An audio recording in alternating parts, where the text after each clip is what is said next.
Bonjour, je suis Guillaume Berthollet. J'ai travaillé pendant 3 ans à la direction de l'incubateur HEC où on a accompagné un peu plus de 80 startups, surtout web et commerce physique. Avant ça, j'avais monté 3 entreprises quand j'étais étudiant et je remonte une quatrième entreprise. Je suis toujours intervenant à HEC en création d'entreprise. Alors, l'idée, pour un créateur d'entreprise, c'est quelque chose d'assez particulier et la relation à l'idée est toujours un peu bizarre. Alors, première chose, il y a pas mal d'entrepreneurs, notamment de jeunes entrepreneurs, qui n'osent pas se lancer tant qu'ils n'ont pas la bonne idée. Alors ça c'est de mon point de vue d'accompagnateur en création d'entreprise, c'est un peu frustrant puisque quand on regarde un petit peu les boîtes qui réussissent, la plupart du temps, ce sont des gens qui sont partis sur des idées qui ne sont pas du tout celles avec lesquelles ils ont réussi. Alors déjà, d'attendre d'avoir la bonne idée, c'est comme attendre la Saint-Glinglin, ça n'arrive quand même que rarement. Donc le premier conseil, c'est de dire, à partir du moment où on a un début d'idée, où on a une intuition, c'est de se lancer.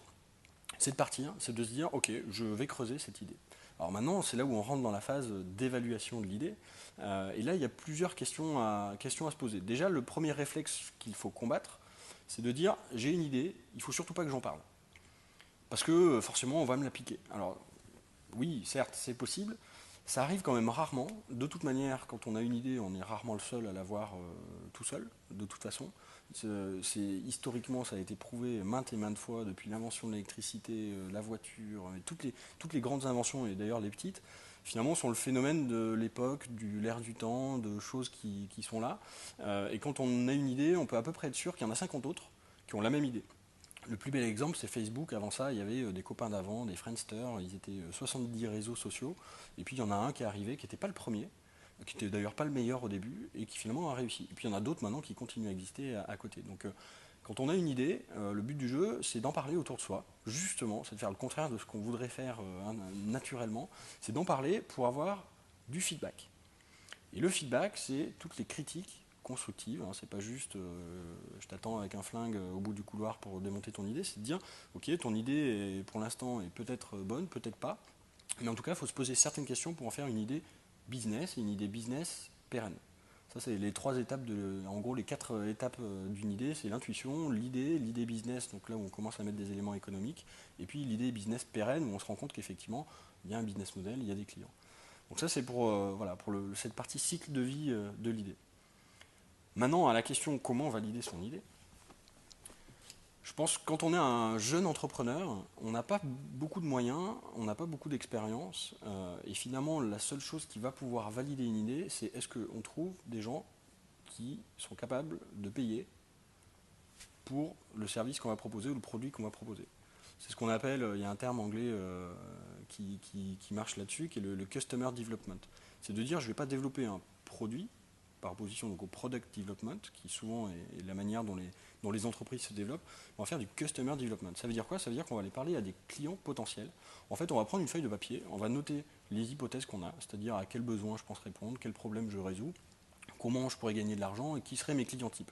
Une fois qu'on a ces 3-4 choses couchées sur papier, on est vraiment en mode hypothèse. L'idée, c'est de dire maintenant, on va aller parler à ceux qui sont les plus intéressants pour moi, c'est-à-dire les clients, et je vais leur demander est-ce qu'effectivement ils ont ce problème. Et s'ils n'ont pas ce problème-là, quel autre problème ils ont.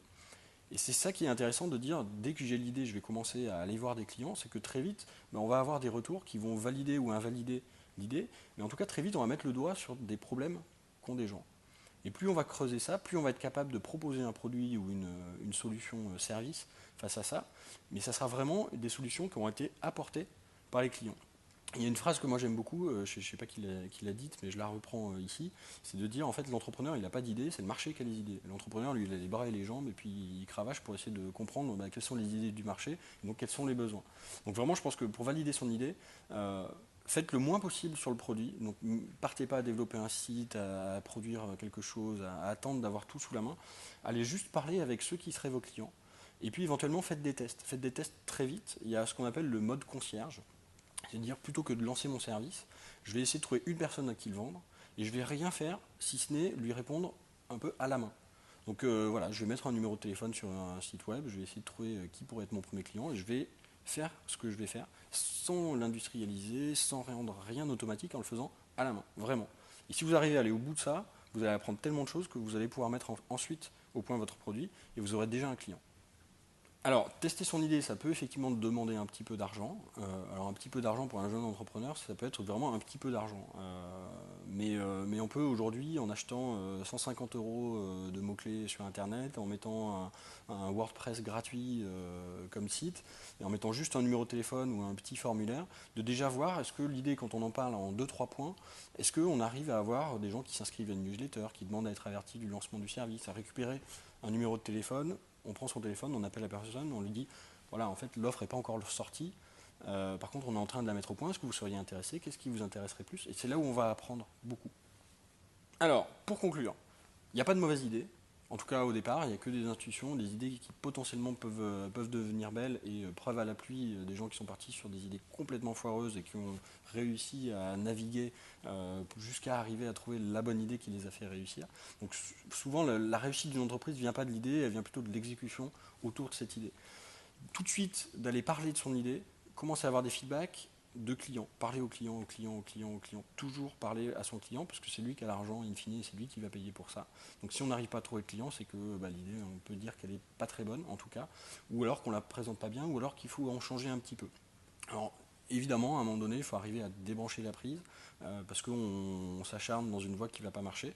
Normalement, si on parle tout au long de la vie de son projet au client, normalement, on n'arrive pas suffisamment loin pour se dire j'ai construit un super gros produit, j'ai mis 2 ans à le construire, personne n'en veut.